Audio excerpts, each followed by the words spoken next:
అందరికీ నమస్కారం. అమృతాహార కార్యక్రమానికి అందరికీ స్వాగతం, సుస్వాగతం.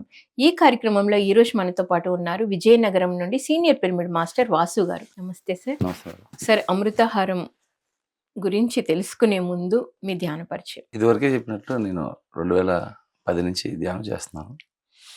మాది విజయనగరం జిల్లా దుప్పడ గ్రామం. నేను వృత్తిరీత్యా గాజువాకలో ఉండేవాడిని. గాజువాకలో ఉన్నప్పుడే నాకు ధ్యానం పరిచయం అయింది. మరి అసలు మీరు అమృతాహారంలోకి ఎప్పుడొచ్చారు? నేను ధ్యానంలోకి రాకముందే శాకాహారిగా అయిపోయాను. ఎందుకంటే నాకు ఈ మాంసం తింటే లైక్ శరీరంలో తేడా వచ్చేది, రక్త విరోచనాలు వచ్చేసేది. దానికి భయపడి మానేశాను. ఓకే. సో, అంటే మీకు మీరే హెల్త్ ఇష్యూ వల్ల మానేశారు. ఓకే. సో, మానేసిన తర్వాత మీకు హెల్త్ ఎలా ఉంది సార్ మరి? మానేస్తే బాగుండేది, కానీ తినాలని కోరుకుండేది. అట్లా చూస్తే నోరూరేది అనమాట. ఇంకా తెలిసిందే కదా, జిహ్వ చాపల్యం అట్లా ఉంటుంది. అట్లా కొంచెం ఒక్కోసారి ధైర్యం చేసి తినేసేవాడిని. అయినా మళ్ళీ 3 రోజులు రక్తమే మోసం అయ్యేది, రక్తం మోసం అయ్యేది. సో ఇంకా అదేదో ప్రాబ్లం అనుకొని నేను దాన్ని ముట్టడం మానేశాను. ఒక ధ్యానంలోకి 3 సంవత్సరాలు రాకముందు. ఓకే, 3 ఇయర్స్ ముందే మానేశారు. ధ్యానంతో పాటు మనకి ఎటు శాకాహారం కాబట్టి మీకు ఇంకా ప్లస్ అయింది అనమాట. అది ప్లస్ అయింది. అయితే ధ్యానంలోకి వచ్చిన తర్వాత శాకాహారం గురించి సారు చెప్తున్నవి కానీ, బుక్స్ కానీ, చదివిన బుక్స్ కానీ, మాస్టర్స్ చాలామంది పిరమిడ్ మాస్టర్స్ చెప్తున్న విషయాలు కానీ అవగతన. అంటే అప్పటికి ధ్యానం చేసేవాడిని, కానీ చెప్పాను కదా, ఫీల్ అయితే ఉండేది. తినాలని కోరిక అవి ఉండేది. తినాలని కోరుకునేటప్పుడు అది మానేసిన ఉపయోగం లేదు. దానివల్ల ఏంటంటే కోరిక ఉంది కదా, మీరు దాన్ని అనగబెట్టారు. అనగబెట్టాను అంతే. అంటే లోపల లాలాజలం ఊరుతుంది, తినాలని కోరుకుంది. పైన బయటకేమో తినకూడదు, మనం పర్ఫెక్ట్ లాగా ఏదో గొప్ప నీతివంతుల్లా మాట్లాడేది ఏదో అంటారు కదా, మనసులో ఉన్న ఒకటి మాటలాడటం ఒకటి. అలాగే బయటకు ఒకటి మాట్లాడడం, లోపల ఒకలా ఉండడం. నాకు అది కొంచెం ఎక్కువ సాంగత్యం వల్ల, అంటే ఈ మాస్టర్స్ ఎక్స్పీరియన్సెస్ వల్ల. ఒక బుక్ ఉండేది మనకి, శాకాహారం బుక్, మన దాంట్లో రాజు గారు ఆయన ఆధ్వర్యంలో మనకి ఒక శాకాహారం బుక్. ఆ బుక్లో అన్ని క్లియర్ కట్గా రాశారనమాట. అంటే గుడ్డు ఎలా పిండం దాన్ని ఎలా మారుతుంది, దాంట్లో ఎలా జీవం ఉంటుందో, ప్రతి దాంట్లో జీవం ఉంటుంది. ఆ జీవం ఉన్నదాన్ని మనం తీసుకునే దాంట్లో ఎట్లా అనేది ఆయన క్లియర్గా దాంట్లో రాయడం, అది చదవడం. నేను చదివింది కాక నా మిస్సెస్ కూడా నేను అది నాకు పెళ్లి చూపుల్లో దానికి ఆ బుక్ ఇచ్చానమాట. తను చదివి 1 ఇయర్ తను మానేసిన తర్వాత నేను మ్యారేజ్ చేసుకున్నాను తను. బాగుంది సార్. సో మరి మీకు ఆ బుక్ చదివిన తర్వాత బాగా క్లారిటీ వచ్చిందా? అసలు శాకాహారం యొక్క ప్రాముఖ్యత ఏంటి, ఎందుకు తినకూడదని అవగాహన వచ్చిందా? సో అప్పటి నుండి మీకు ఇంట్రెస్ట్ కూడా పోయింది? అవును, లోపల ఉన్న కోరిక ఏదైతే ఉందో అప్పుడు అర్థమైంది, ఇది చచ్చిపోయింది తిను, తప్పులేదు, కానీ చంపి తినవు, రక్త మాంసాలతో ఉన్న దాన్ని చంపి తినడం వలన తనకు కూడా బతకాలనుకుంటుంది కదా. ఆ ఇండివిజువల్గా నాకు ఆ లోపల అనిపించింది, క్లియర్గా అర్థమైంది అనమాట. ఓహో, అంటే వాటికి కూడా బతకాలని ఉంటుంది కదా. అప్పుడు నేను నా చిన్నతనంలో మేము కోళ్ళని పెంచేవాళ్ళం మా ఇంట్లో. అవి నాతో వాటిని సాకే విధానం అట్లా గుర్తించుకున్నాను నేను. అవి నేను వెళ్తే అవి చాలా ప్రేమగా నా దగ్గరకు వచ్చేవి. దాన్ని మా ఇంట్లో ఏదైనా పండగ అయితే మా మదర్ ఆ కోడిని కోయడానికి నన్ను చేయమనేది. నాకు మనసు ఒప్పుకునేది కాదు. అంటే నా చేతులతో పెంచాను కదా, దాన్ని కొయ్యాలంటే లోపల ఒక బాధ అనిపించేది. నేను కొయ్యననేవాడిని. నేను అదే కొయ్యను అని చెప్పేసి క్లియర్గా చెప్తే ఆవిడ పక్కంటి ఎవరితోనూ ఆ పని చేయించేసేది. నాకు అప్పుడు బాధ అనిపించేది. ఈ ధ్యానంలోకి వచ్చిన తర్వాత అప్పుడు అర్థమైంది, అంటే సాటి జీవుల పట్ల మనం చాలా ప్రేమతో వ్యవహరిస్తాము, కానీ ఉన్న సమాజం, సొసైటీ, వాళ్ళ అలవాట్లు, ఈ జిహ్వ చాపల్యం, ఈ తినాలన్న ఏదో బలానికి అని ఒక ఆ ప్రేరణ ఉంది కదా, అది అందరిలో తెలియకుండా పడిపోయింది. విషయం తెలిస్తే ఇది తింటే పాపము అన్న విషయం తెలిస్తే ఖచ్చితంగా అందరూ మానుతారు. నాకు డౌట్ వచ్చేది ఇప్పుడు, అంటే ధ్యానంలోకి వచ్చిన కొత్తలో, నిజమే కదా, శనివారం తినకూడదు, లేదంటే సో బాగా దేవుడు గుడికి వెళ్ళినప్పుడు తినకూడదు, లేదంటే ఏదైనా వ్రతం చేసినప్పుడు తినకూడదు, ఉమ్, ఇలాగా అనుకుంటారు కదా. అంటే భగవంతుడికి కూడా, భగవంతుని కలుసుకోవాలన్నా కూడా ఒక ఆ క్వాలిఫికేషన్ ఉండాలి కదా. అంటే ఇంత పవిత్రంగా ఉండాలి ఈ శరీరము. ఆహా! అంటే ఇంత పవిత్రంగా ఉంటేనే దానికి ఎలిజిబిలిటీ ఉందన్నమాట అన్న నాకు కొత్తలో అలా అనిపించింది. అప్పుడు ఆది శంకరాచార్యులు గారు చెప్పిన ఒక సూక్తి, దేహము దేవాలయ ప్రోక్తః, జీవో దేవో తన సనాతనః అని చెప్పేసి, అది ఎక్కడో విన్నాను నేను. ఉమ్, సినిమాలో విన్నాను. అండ్ ఎక్కడో ఎవరో చెప్తే విన్నాను. ఆహా! అంటే ఈ దేహం దేవాలయం అయితే, ఈ దేవాలయాన్ని మనం ఎంత పవిత్రంగా చూసుకోవాలి. ఇంత పవిత్రంగా ఉన్నదాన్ని మనం గబ్బు గబ్బు చేసేస్తున్నామా, గార్బేజ్ చేసేస్తున్నామా అని చెప్పేసి, ఇంకా అలాగా ఎంతమందితో ఈ సజ్జన సాంగత్యం సలుపుతున్నా అప్పటికి అర్థమయ్యేదనమాట. ఓకే. ఏం తినాలి, సో అండ్ సో, ఏం తీసుకోవాలి, సో అండ్ సో. చాలామంది అనేవాళ్ళు, నేను ఇలాగా మాంసాహారం మాంసాహారం అనడం కూడా తప్పే అది. ఉమ్, ఆహారం, మాంసం ఆహారం కాదు. ఉమ్, నాకైతే అంటే నాకు అర్థమైంది. ఉమ్, ఈ మాంసం తినే వాళ్ళతో చెప్పేవాడిని. ఇది తినకూడదని నేను అనేటప్పుడు వాళ్ళు ఏమనేవాళ్ళంటే తెలివితేటలుగా, మొక్కల్లో కూడా జీవం ఉంది కదా అని. ఉమ్. అవును సార్. చాలా మంది ఈ క్వెషన్ అడుగుతూ ఉంటారు. మరి అక్కడ గూడా మీరు దాన్ని తుంచుతున్నారు. మరి అది గూడా పాపమే గదా! అంటారు. ఆ! వాళ్ళ లాజికల్ క్వెషన్స్‌లే. హ్మ్. ఇప్పుడు మొక్కల్లో జీవం చూసేవాళ్ళు. హ్మ్. మొక్కల్లో జీవం చూసారు. మరి జంతువులో కూడా జీవాన్ని చూడాలి కదా వాళ్ళు. హ్మ్. వాళ్ళు జీవచాపల్యం గురించి వాళ్ళు దాన్ని ఎలివేట్ చేస్తున్నారు.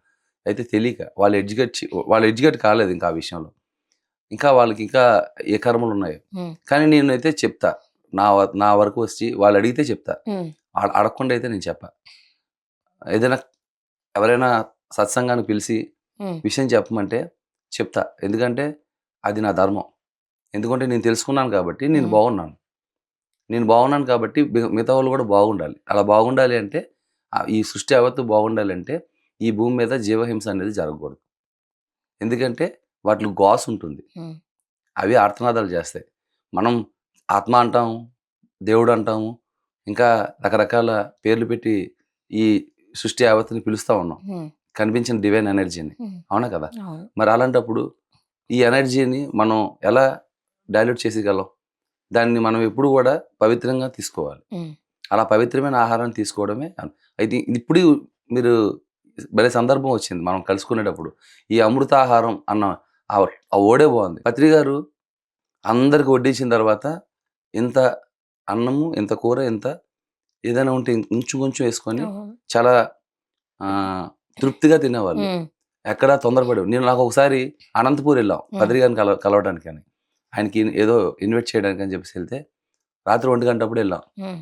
ఎళ్తే సారు మమ్మల్ని చూడగానే ప్రేమగా పిలిచి, ఎప్పుడు గూడా హ్మ్. నన్నే కాదు, ఎవ్వరు ఏ ఏ పిరమిడ్ పిరమిడ్ మాస్టర్ మాస్ కలిసినా హ్మ్. పత్రి గారు అడుగుతారేంటంటే, "భోంచేసావా? చేద్దాం రండి" లేకపోతే ఇట్లా అడుగుతారు. అలా అడిగినప్పుడు ఖచ్చితంగా ఆయన అది ఏర్పాటు చేస్తారు. ఆ రోజు మేమెళ్తే మా గురించి చపాతీలు తయారు చేపించారు. హ్మ్.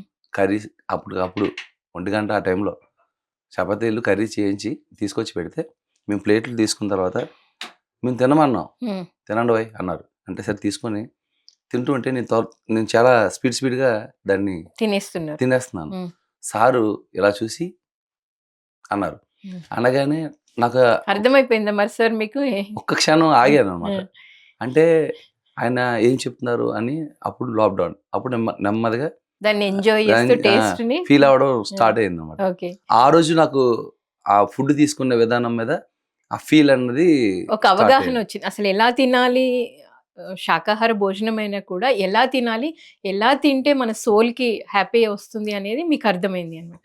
సో, సార్ మరి ఆధ్యాత్మికతకి, శాకాహారానికి ఉన్న సంబంధం ఏంటి సార్? మనం ఎలా ఆలోచిస్తామో హ్మ్. జీవులు కూడా అలాగే ఆలోచిస్తాయి. హ్మ్. ఒక మనిషి రక్తం బి పాజిటివ్, ఏ పాజిటివ్ లేదంటే ఇలా ఉంటాయి కదా! Blood groups. ఆ గ్రూప్ చూసే రక్తాన్ని ఎక్కిస్తారు కదా! హ్మ్.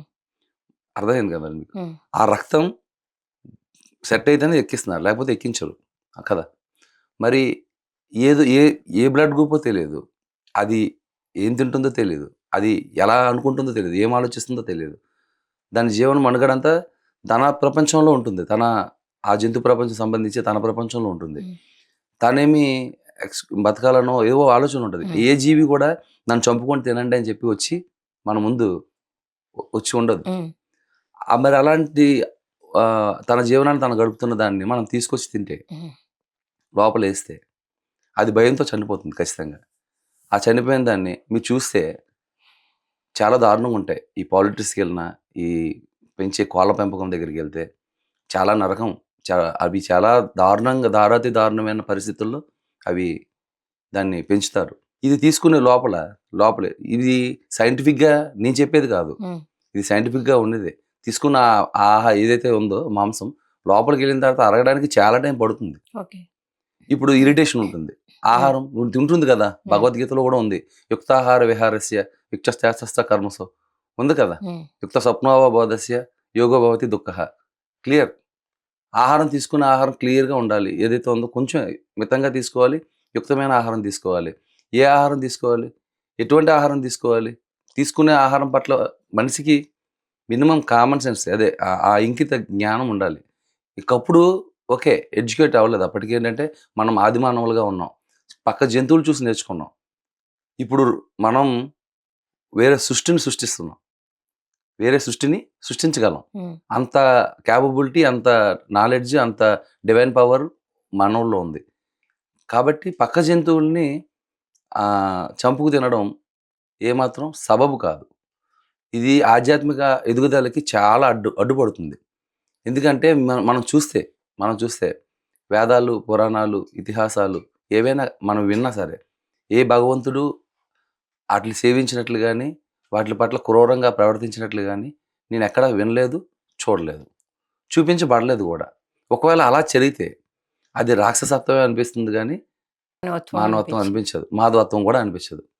అందుకేంటంటే ప్రతి మనిషి కనీసం ఒక మానవుల్లా ఆలోచిస్తే ఒక రోజుకి మాధవుడవుతాడు. యాహ్! సార్ మరి చాలామంది చెప్తూ ఉంటారు కదా సార్, ఇప్పుడు మేము డాక్టర్ దగ్గరికెళ్ళాము. మాకు హెల్త్ ఇష్యూ ఉంటే ఖచ్చితంగా నాన్ వెజ్ తీసుకోమన్నారు. మీరేమో తీసుకుంటే జీవహింస చేయొద్దు అంటున్నారు. మరి ఎలా అంటారు? దానికి మీరేం చెప్తారు? అదే మేడం. సత్యం తెలియటం లేదు కదా! హ్మ్. సత్యం అవగతం అయితే వాళ్ళు విగతం అయిపోతుంది ఖచ్చితంగా. ఓకే. వాళ్ళకి అవగతం కాలేదు. విషయం ఏంటంటే ఒక జంతువుని చంపుకు తింటే అది ఆహ్, దాని తాలూకా ఆ ఘోష మన మీద, మన పిల్లల మీద అది ఉంటుంది ఖచ్చితంగా. హ్మ్. అది మనకు తెలీదు.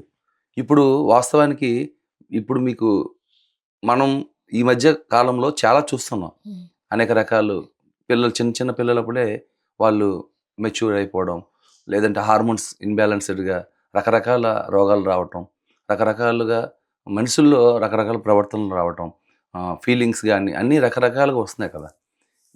ఎటువంటి ఆహారాన్ని తీసుకుంటామో అటువంటి ఆలోచనలే ఉంటాయి. భయభీతితో ఉంటే భయభీతులు ఇప్పుడు అవి చెప్తున్నాను కదా మీకు. హ్మ్. వాటిలో చాలా నరకయాతన పెట్టేసి చేస్తారు హ్మ్. ఆటిల్ని. ఈ మీట్ అన్న ఏదైతే ఉందో, ఆ మీట్ అన్నదాన్ని ప్రతి ఒక్కటి ఎక్కడ తయారీ చేసిన విధానమే అలా జరుగుతుంది. హ్మ్. కానీ మన మొక్కలు చూడండి. మనం పెంచిన దగ్గర నుంచి మనం ఏదైతే వంకాయ ఎయండి, బెండకాయ ఎయండి, దొండకాయ ఎయండి, పప్పు ఎయండి, ఏ దినుసులేసినా సరే, ఒక రైతు ఎప్పుడూ భూమితో కనెక్ట్ అయ్యి ఉంటాడు. అలాగే ఆ వచ్చిన పంటతో కనెక్ట్ అయ్యి ఉంటాడు. అప్పుడు వచ్చిన దాన్ని తీసుకొచ్చి మనం ఇక్కడ అమ్ముకోవడంలో, కొనడంలో ఇవన్నీ ఆ తర్వాత విషయం. ఇప్పుడు కూడా ప్రకృతితో మింగిల్ అయ్యి ఉంటాడు. అంటే దానితో కలిసి ఉంటాడు. ఆటితో సాహచర్యంతో ఉంటాడు. అలా సాహచర్యంతో ఉన్నప్పుడు ఆటిని ప్రేమపూర్వకంగానే తీసుకుంటాడు.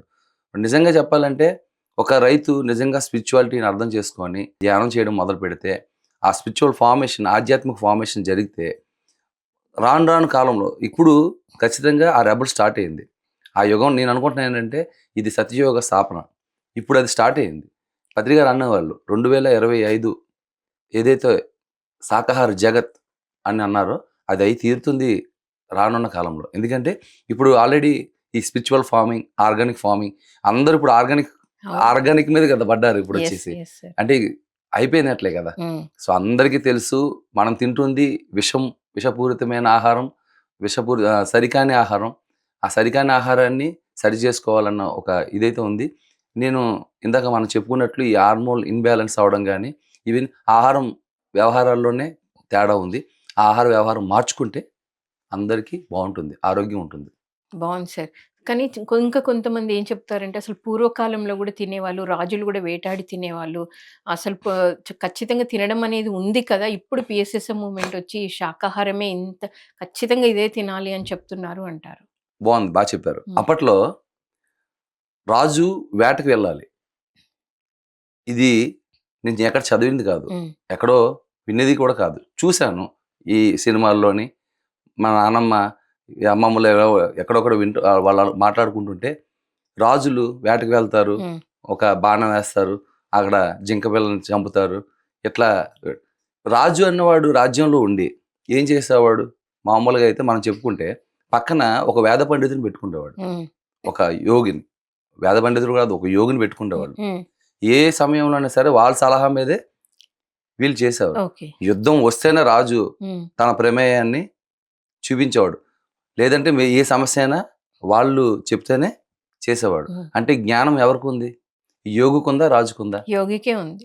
మరి రాజులు తినేవాళ్ళంటే దాని అర్థం వాడికి లేదనే కదా. మరి ఆ పక్కన వాడు ఎందుకు ఉండాలి? ఆ ఋషులో, యోగులో ఎవరిని ఎందుకు పెట్టుకోవాలి? ఎందుకంటే జ్ఞాని అన్నవాడు ఎవరు ఈ పని చేయరు. ఉహు, అజ్ఞానంలో ఉన్నవాళ్ళు మాత్రం ఈ పని చేస్తారు.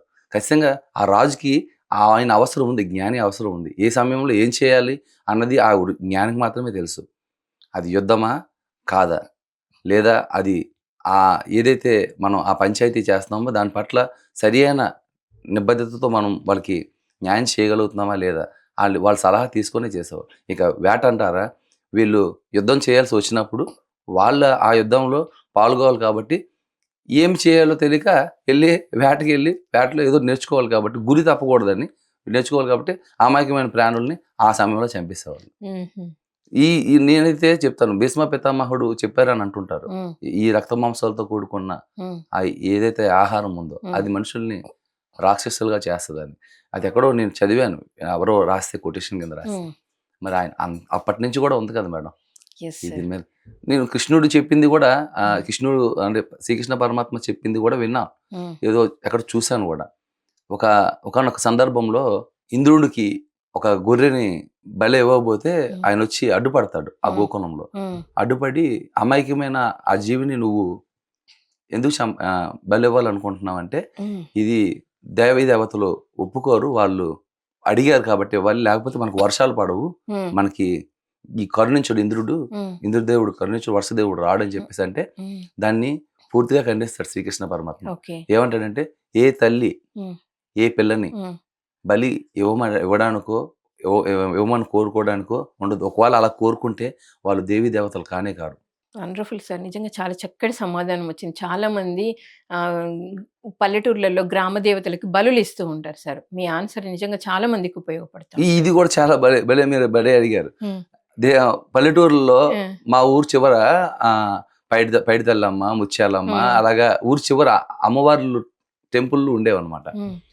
అవి కూడా ఒక ప్రాతిపదికన మీద పెట్టారు అప్పట్లో. హ్మ్. వాళ్ళు ఏదైనా సాంప్రదాయ సంస్కృతులు ఏవైతే ఉన్నాయో అవన్నీ కూడా మనకి ఒక విధి విధానాల్ని మనిషి జీవన మనుగడకి ఏదైతే సరియైందో ఆ విధానంతోనే వాళ్ళు మనకి చేయడం జరిగింది. ఓకే. అయితే గుడ్డిగా వెళ్ళిపోకూడదు దానికి. హ్మ్. ఇప్పుడు అమ్మవారిని అక్కడ పెట్టారు. ఇప్పుడు ముత్యాలమ్మ తల్లి మాకు పెట్టారు. హ్మ్. ముత్యాలమ్మ తల్లి అమ్మవారు అంటే కోడిని కోరుకుంటుందా అమ్మవారేమైనా? వీళ్ళెళ్ళి కోడిని కోసేసారు, మేకను హ్మ్. కోసేసారు. హ్మ్. మంగళవారం, ఆదివారం వెళ్ళి వాటిని కట్ చేసేసి హ్మ్. ఆవిడ పేరు చెప్పుకొని వీళ్ళు వాటిని చేసేస్తూ ఉంటారు. హ్మ్. అమ్మవారు అడిగింది అమ్మవారికి బలి ఇవ్వాలి. హ్మ్. బలి మనలో ఉన్న ఏవైతే సరికాని ఆలోచనలు, మనలో ఆలోచిస్తున్న పశువు ఆలోచనలు, మనలో ఏదైతే వెకిలిగా ఆలోచిస్తున్న ఆలోచనలు, ఒక ఒక బద్ధకస్తుడుగా ఉన్నవి, ఇలాంటి ఏవైతే సరికాని ఆలోచనలు ఉన్నాయో అటువంటి వీటిని బలిమ్మన్నారు. అంతేగాని హ్మ్. అట్లా ప్రవర్తిస్తున్న ఆ మేకనో, ఆ గొర్రెనో, ఆ కోడినో ఇవ్వమని కాదని అర్థం. ఏ అమ్మవారైనా అదే అడుగుతది. హ్మ్. ఏ అమ్మవారైనా అదే అడుగుతది. ఏమడుగుతదంటే మనలో ఏదైతే సరికాని ఉన్నాయో ఆటిలిని మాత్రం అడుగుతది. అవి బలివ్వడం. బలివ్వడం అంటే మళ్ళీ అక్కడ చంపేమని కాదు. అంటే నిజంగానే మనలో నుంచి అవి తీసేసేయడం. దాని గురించి వెలిసాయి ఊరు చివర అమ్మవార్లు. మోదకొండమ్మని, లేదంటే నూకాలమ్మని, ఇలా రకరకాల పేర్లు, పైడమ్మని, పైడి తల్లమ్మని. మా విజయనగరం పైడి తల్లి అమ్మవారు పెద్ద సిరిమానోత్సవం జరుగుతది ప్రతి ఏడాది. విజయనగరం హ్మ్. సిరిమానోత్సవం. అప్పుడు ఇన్ని వేల కోళ్ళను వేసేస్తారు. కానీ గాడ్స్ గ్రేస్ నాకేమనిపిస్తదంటే డివైన్ ఎనర్జీ పవర్ పనిచేస్తుంది అనిపిస్తది. ఆ గుడిలో ఇంతకుముందు విపరీతంగా జంతు బలులుండేయి. ఇప్పుడు వాళ్ళు ఆపేశారు. గత కొన్ని సంవత్సరాలుగా. ఓకే. ఆ అమ్మవారి చంపేసి ఆ ప్రేగుల్ని తీసి ఏదో చేసేవాళ్ళు. హ్మ్. ఇప్పుడు ఆపేశారు దాన్ని. నిజంగా ఆ డివైన్ పవర్ పనిచేస్తుంది. రానున్న కాలంలో అందరూ మారుతారు, తెలుసుకుంటున్నారు. ఇప్పుడంతా వెజిటేరియనిజం అని తెలుసుకుంటున్నారు. బావుంది సార్. సో, ఫైనల్‌గా ఇంకొక క్వెషన్ సార్. ఇప్పుడు భూమాత అంటేనే అందులో మాత ఉంది. అలాంటి భూమాతకి ఇటువంటి బలుల వలన, ఆ బ్లడ్ అంతా లోపలికెళ్ళడం వలన భూమాతకి ఎటువంటి నష్టం కలుగుతుంది సార్? నిజంగా చెప్పాలంటే మేడం, ఈ భూమి మీద ప్రతి ఒక్క జీవిలోని భగవంతుని చూసే, భగవత్ తత్వాన్ని చూసే ఒక మంచి సరియైన దృక్పథం కలిగి ఉన్నది ఒక మానవ జాతి మాత్రమే. హ్మ్. ఏ జంతు జాతికి గాని, ఏ పక్షి జాతికి గాని, ఏ వృక్ష ఏదైనా ఏ జాతికి లేనిది ఒక మానవ జాతికి ఉంది. ప్రతి దాంట్లో వాళ్ళు కమ్యూనికేట్ చేయగలరు. అన్నిట్లితో కమ్యూనికేట్ అవ్వగలరు. హ్మ్. అలా కమ్యూనిటీ అవుతూ, వాళ్ళతో ఇంటరాక్ట్ అవుతూ, వాటితో ఉంటూ ఒక జీసస్ క్రైస్ట్‌లా అంటే ఒక ప్రేమను చూపిస్తూ వాటిలో అన్నిటిని ఒక సమైక్యతో స్నేహపూర్వకంగా కలపాలన్న ఒక గొప్ప మనుగడ ఒక మానవ జాతికి మాత్రమే ఉంది. హ్మ్. అలా కాబట్టి మనం ఈ భూమి మీద మానవ జాతి అనేది గొప్ప అంటాం. మనం అంటాం కదా! మానవ జాతి ఉత్కృష్టమైనది అని ఉత్తమమైనది. చెప్పేసి, ఆ! ఉత్తమమైనదని. హ్మ్. అలాగా ఇది అలాగా ఉండే జంతువు ఏదైనా ఉంటే ఈ మానవుడు. హ్మ్. ఈ భూమి మీద అలా ఉండే జీవి ఏదైనా ఉంటే అది ఒక ఈ మానవుడు. హ్మ్. ఈ మానవుడు ఇప్పుడు అన్ని జంతువులతో ఉండాలి. అన్ని జంతువులు చంపుకొని పోతే జీవనం మనుగడ శూన్యం. ఏముండదు. అయితే నేనేమంటానంటే ఇప్పుడు టెక్నాలజీ పెరుగుతుంది. మనం రోబోటిక్స్ నుంచి చంద్రయానం చేస్తూ చంద్రుడి మీదకి కూడా మనం ఎళ్లి అక్కడ కూడా సైట్‌లేసేంతగా టెక్నాలజీ పెంచుకున్నాము. ఇంత టెక్నాలజీ పెంచుకుంటే ఏదైనా క్రియేట్ చేయగలుగుతున్నాము. కానీ ప్రాణం పోయలేం కదా! ఏదైనా క్రియేట్ చేయగలం. కానీ ఒక ప్రాణం. జీవికి ప్రాణం అయితే పోయలేం. హ్మ్. కాబట్టి ఫ్రెండ్స్ నేనైతే అందరికీ ఇచ్చే సలహా ఏంటంటే, మనం ఇతర జీవుల్ని చంపే మనం ఆటిల్ని తిని వాటి ప్రాణం తీసి, మనం ప్రాణం పోయలేని ఆహా ఆ శక్తి లేనప్పుడు దానికి ప్రాణం తీసే హక్కు మనకసలు లేదని నా అభిప్రాయం. Thank you sir. మరెంతో అద్భుతంగా అమృతాహారం అంటే ఏంటి? అమృతాహారం వల్ల ఉపయోగాలేంటి? ఆధ్యాత్మిక ఎదుగుదల ఎలా ఉంటుంది అనేది ఎంతో అద్భుతంగా తెలియజేశారు. Thank you so much. ధన్యవాదాలు. Thank you. సో, విన్నారు కదండీ! అమృతాహారం యొక్క ప్రాముఖ్యత, విశిష్టత ఎంతో అద్భుతంగా తెలుసుకున్నాం. మరొక కార్యక్రమంలో మరొక మాస్టర్‌తో మళ్ళీ కలుద్దాం. Thank you so much.